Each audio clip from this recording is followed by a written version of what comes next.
Healing എന്ന് പറയുന്ന ഒരു ബ്ലെസ്സിങ്ങാണ്. ഞാനെന്ന ബോധം എനിക്ക് അവിടെ ഇല്ല. അത് എൻ്റെ ഭഗവാനാണ് ഇത് ചെയ്യുന്നത്. അതൊരു സ്വപ്നമായിട്ട് എനിക്ക് എപ്പോഴും വിശ്വസിക്കാൻ പറ്റുന്നില്ല.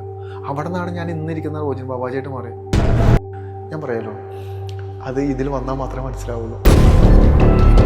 ഇന്ന് നടന്ന സംഭവം എന്താണെന്ന് പറഞ്ഞാൽ, ഞാൻ ആളുടെ പേര് പറയുന്നില്ല. നമ്മുടെ അബാക്കിൻ്റെ സ്റ്റാഫാണ്.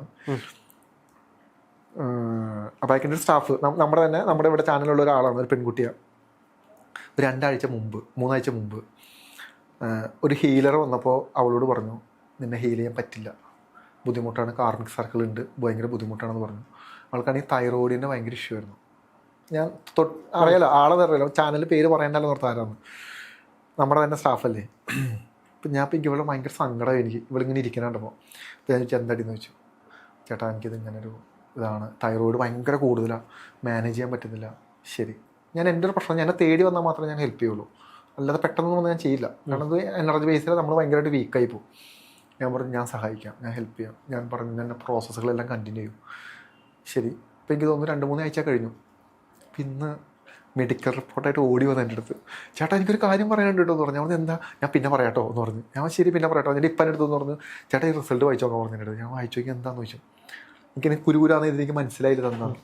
ചേട്ടാ, എൻ്റെ തൈറോയിഡ് ഭയങ്കരമായിട്ട് കുറഞ്ഞു എന്ന് പറഞ്ഞു. എൻ്റെ തൈറോയിഡ് ഭയങ്കരമായിട്ട് കുറഞ്ഞു. ഇപ്പോൾ 3.5 സംതിങ്ങിലാണ് വന്ന് നിൽക്കുന്നത്. ഭയങ്കരമായിട്ട് കൂടിയിരുന്ന സാധനമാണ്. ഇപ്പോൾ തുടങ്ങിയിട്ട് ഒരു മാസമായിട്ടുള്ളൂ, റിലീസായി എന്ന് പറഞ്ഞു. കുറേ പറഞ്ഞു. എൻ്റെ അടുത്ത് എനിക്ക് ഭയങ്കര സ്നേഹം തോന്നി അവളോട്. കാരണം പലപ്പോഴും നമ്മൾ എന്തുകൊണ്ടാണ് ഹീലിംഗ് ചെയ്യാത്തതെന്ന് പറഞ്ഞു കഴിഞ്ഞാൽ, ആ വരുന്ന ആളുകളുടെ കർമ്മ നമുക്ക് കിട്ടും. നമ്മുടെ എനർജിയാണ് അവിടെ വേസ്റ്റ് ആവുന്നത്. നമുക്ക് തലവേദന, വൊമിറ്റിങ്, നമുക്ക് ഭയങ്കര ബുദ്ധിമുട്ട്, നമുക്ക് ഒരുപാട് പ്രശ്നങ്ങൾ, നമുക്ക് ഒരു ഹീലറെ സംബന്ധിച്ച് ഒരുപാട് പ്രശ്നങ്ങൾ സംഭവിക്കും.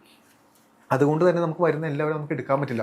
ഈ കർമ്മ കൂടുതലുള്ള ആളുകളായിരിക്കും പലപ്പോഴും ഇവർക്ക് ഇത്തരത്തിലുള്ള ഇഷ്യൂയിലോട്ട് മാറുന്നത്. പിന്നെ അവരുടെ ഡെഡിക്കേഷനും എനിക്ക് വന്ന് ഭയങ്കര സന്തോഷമായി. കാരണം ഇത് ഒരാളല്ല എൻ്റെ അടുത്ത് പറയുന്നത്. എന്തായിരിക്കും സംഭവിക്കുന്നത്? ഞാൻ വിചാരിക്കുന്നതെന്ന് പറഞ്ഞു കഴിഞ്ഞാൽ, അതൊരു സ്വപ്നമായിട്ട് എനിക്ക് എപ്പോഴും വിശ്വസിക്കാൻ പറ്റുന്നില്ല. അവിടെ നിന്നാണ് ഞാൻ ഇന്നിരിക്കുന്ന റോജിൻ ബാബാജിയായിട്ട് മാറി. എൻ്റെ ഒരു കഴിവില്ല. ഞാൻ പലപ്പോഴും എന്നോട് തന്നെ ചോദിക്കും, ഈശ്വര ഭഗവാനെ, ഒരു കഴിവുമില്ല, എനിക്കത് ചെയ്യേണ്ടതെന്ന് എനിക്കും അറിയില്ല. എൻ്റെ മുന്നിൽ വന്നിരിക്കുന്ന ആളുകളോട് പലപ്പോഴും എന്താ സംസാരിക്കണത് പോലും അറിയില്ലാത്ത ഒരാളാണ് ഞാൻ. ഇപ്പം ചോദിച്ചാൽ പോലും എനിക്കറിയില്ല. പക്ഷേ അവിടെ ഇരിക്കുമ്പോൾ അത് ഞാനല്ല. ഒരാൾ ഹീൽ ചെയ്യുമ്പോഴും ഞാനല്ല. ഞാൻ ഇതിനു മുമ്പും പറഞ്ഞിട്ടുണ്ട്, സ്റ്റുഡിയോയിലിരുന്ന് സംസാരിക്കുന്നത് ഞാനല്ല. പലപ്പോഴും ഈ സ്റ്റുഡിയോയിലിരുന്ന് ഞാൻ സംസാരിച്ചിട്ട് പുറത്തോട്ട് ഇറങ്ങി ഞാൻ എൻ്റെ വീട്ടിലിരുന്ന് ഇതേ വീഡിയോ റിപ്പീറ്റ് ചെയ്ത് കാണുമ്പോൾ എനിക്ക് മനസ്സിലാവുന്നില്ല ഞാനെന്താ പറയുന്നത്. അത് എന്ത് തലത്തിലാണ് കൂടുതൽ എനിക്ക് മനസ്സിലാവുന്നില്ല. ഞാൻ പലപ്പോഴും പറഞ്ഞിട്ടുണ്ട്, ഇത് ഞാനല്ല പറയുന്നത്, ഇത് എന്നെ കൊണ്ട് ആരും പറയിപ്പിക്കണേ. അത് ഞാനിങ്ങനെ പറയാനുള്ള അറിവൊന്നും എനിക്കില്ല. മഹാഭാരതം അറിയില്ല, കൃഷ്ണൻ ആരെന്നറിയില്ല, ശിവൻ ആരെന്നറിയില്ല. അമ്പലങ്ങളിൽ ഒരു അമ്പലത്തിൽ പോയത് എന്ത് ചെയ്യണമെന്ന് എനിക്കറിയാൻ പാടില്ല, എങ്ങോട്ട് നടക്കണം, എങ്ങോട്ട് വരണമെന്ന് എനിക്കറിയാൻ പാടില്ല. എനിക്കൊന്നും അറിയില്ല. ഇത് എവിടെ നിന്ന് ദക്ഷിണ വാങ്ങുന്നത്, എവിടെ വെക്കണം ഒന്നും എനിക്കറിയില്ല. പക്ഷെ ഇപ്പോൾ അമ്പലങ്ങളിൽ പോകുന്നു. കൃഷ്ണനാണ് ക്രിയായോഗയുടെ ഗുരു, കൃഷ്ണൻ എൻ്റെ ഗുരു. അപ്പോൾ ഇതെല്ലാം കണക്റ്റഡാണ്. Something protection. ഒരു പക്ഷേ എൻ്റെ ലൈഫ് എന്തിലെങ്കിലും വേണ്ടി മാറ്റിവെക്കാനായിരിക്കാം. ഞാനതിന് തയ്യാറും കൂടിയാണ്. നമുക്ക് ഒരുപാട് ആളുകൾ തേടി വരാറുണ്ട്. ഇപ്പോൾ തന്നെ അറിയാലോ, ഞാനിത് രാഹുലിൻ്റെ അടുത്ത് പറയുക പോലും വേണ്ട, നമ്മുടെ ഓഫീസിൻ്റെ ഫ്രണ്ടിൽ എപ്പോഴും ആൾക്കാരുണ്ടാവും എന്നെ കാണാൻ വേണ്ടി. സന്തോഷമാണ്, ആളുകളെ സഹായിക്കാൻ പറ്റുന്നില്ല, സന്തോഷമാണ്. പക്ഷെ അത് ഒരു ബ്ലെസ്സഡാണ്. ആയിരിക്കും ഞാൻ അങ്ങനെ വിചാരിക്കുന്നത്. ഹീലിംഗ് എന്ന് പറയുന്ന ഒരു ബ്ലെസ്സിങ്ങാണ്. ഞാനെന്ന ബോധം എനിക്ക് അവിടെ ഇല്ല. അത് എൻ്റെ ഭഗവാനാണ് അത് ചെയ്യുന്നത്. എനിക്കത് ചെയ്യാനുള്ള കഴിവില്ല, സത്യം പറയാലോ. കാരണം ഞാനിത് കണ്ടിട്ടില്ല. പലപ്പോഴും വളരെ പുച്ഛത്തോടെ കണ്ടുകൊണ്ടിരുന്ന ഞാൻ. പുച്ഛം മീൻസ് വിശ്വാസമില്ലായ്മ, ഇതെല്ലാം തട്ടിപ്പല്ലേ, എന്ത് ശിവൻ കഴുത്തിൽ പാമ്പൊക്കെ ഇട്ട് നമ്മൾ എന്താ വിചാരിക്കുക, കഞ്ചാവൊക്കെ വലിച്ച് ശ്മശാനത്തിൽ കിടക്കണം. ഇതെങ്ങനെ ഒരു ദൈവമായിട്ട് ഇതെങ്ങനെ കണക്റ്റ് ആവും ഈ ഒരു യുക്തി? പക്ഷേ സത്യം എന്താണെന്ന് പറഞ്ഞാൽ, ഇതാണ് റിയാലിറ്റി. നമ്മളെ ഈശ്വരൻ ആയിട്ട് എന്താണ് ഈശ്വരൻ എന്നും, ഈശ്വരൻ എന്നാൽ ആനന്ദമാണെന്നും, ആ ആനന്ദമാണ് നമ്മൾ നമ്മുടെ ജീവിതത്തിലെ എല്ലാ കാര്യങ്ങളോടും ചേർത്ത് വെക്കേണ്ടതെന്നും, ഈ ആനന്ദത്തിന് വേണ്ടിയിട്ടാണ് നമ്മൾ നമ്മുടെ ജീവിതത്തിൽ ഈ കാണിച്ചു കൂട്ടുന്നത് മുഴുവനും ഈ സന്തോഷത്തിന് വേണ്ടിയിട്ടാണ്, അല്ലേ? ഈ ചെയ്യുന്നതെല്ലാം നമ്മൾ സന്തോഷത്തിന് വേണ്ടിയിട്ടാണെന്നുള്ള റിയലൈസേഷൻ, ആ തിരിച്ചറിവ്, ഞാൻ പറയാലോ, അത് ഇതിൽ വന്നാൽ മാത്രമേ മനസ്സിലാവുള്ളൂ. വേറെ ഒരു മതങ്ങളിലും ഈ റിയലൈസേഷൻ കിട്ടില്ല. ഞാൻ വേറൊരു മതത്തിൽ നിന്ന് വന്നുകൊണ്ടാണ് പറയുന്നത്. ഞാൻ എൻ്റെ മതത്തെ കുറ്റം പറയുന്ന ഒന്നുമല്ല.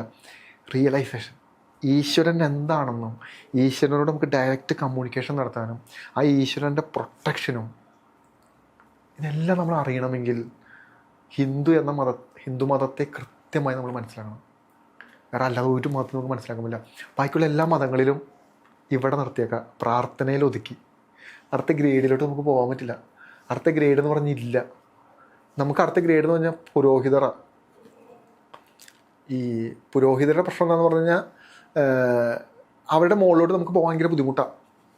ഇവിടെ അതില്ല. ഇവിടെ ഞാനും എൻ്റെ ഈശ്വരനും മാത്രമേ ഉള്ളൂ. ആ ഈശ്വരൻ എന്ന് പറയുന്നത് എൻ്റെ ആത്മാവും. അപ്പോൾ എനിക്ക് തോന്നുന്നു എല്ലാവർക്കും ഇതേ ഞാൻ പറയുന്നതാ, എല്ലാവർക്കും സാധിക്കും. എല്ലാവർക്കും ബ്ലെസ്സിങ് ഉണ്ട്. കാരണം ഞാൻ എപ്പോഴും എൻ്റെ പറയുന്ന ഒരു കാര്യമാണ്, നമ്മുടെ ചില മിസ്റ്റേക്കുകൾ, നമ്മുടെ ചില പ്രശ്നങ്ങൾ മാത്രമാണ് നമ്മളെ ഇങ്ങനെയെല്ലാം കുഴി കൂടി ചാടിക്കുന്നത്. അതല്ലെങ്കിൽ നമുക്ക് പുറത്തു വരാം, അസാധ്യമായി പുറത്തു വരാം, അത് ഗംഭീരമായി പുറത്തു വരാം. നമ്മുടെ ജീവിതം ടോട്ടൽ ചേഞ്ച് ആവും. സറണ്ടർ ചെയ്യാൻ പഠിക്കുക, യൂണിവേഴ്സിന് സറണ്ടർ ചെയ്യുക, ഈശ്വരനെ വിശ്വസിക്കുക. അത് ഒന്നിനും വേണ്ടിയിട്ടല്ല. നിൻ്റെ സന്തോഷം നിനക്ക് കണ്ടെത്തണോ, നിൻ്റെ ആനന്ദം നിനക്ക് കണ്ടെത്തണോ, നീ നിൻ്റെ മുന്നിലുള്ള ഈശ്വരനെ വിശ്വസിച്ചോ. പക്ഷേ മറ്റുള്ളവർ പറയുന്ന പോലെ നിനക്ക് പണം വന്നില്ലല്ലോ, നിനക്ക് വീട് വന്നില്ലല്ലോ, നിൻ്റെ കല്യാണം നടന്നില്ലല്ലോ, നിനക്ക് ജോലി കിട്ടില്ലല്ലോ, ഇത് ഈശ്വരനുമായിട്ട് ഒരു ബന്ധമില്ല. അത് നമ്മൾ ജീവിക്കുന്ന നമ്മുടെ സോഷ്യൽ കണ്ടീഷൻ്റെ ഭാഗമായിട്ട് നമ്മുടെ തലയിൽ വന്ന നമ്മുടെ ആഗ്രഹമാണ്. ആഗ്രഹം വേറെ, ഈശ്വരൻ വേറെ.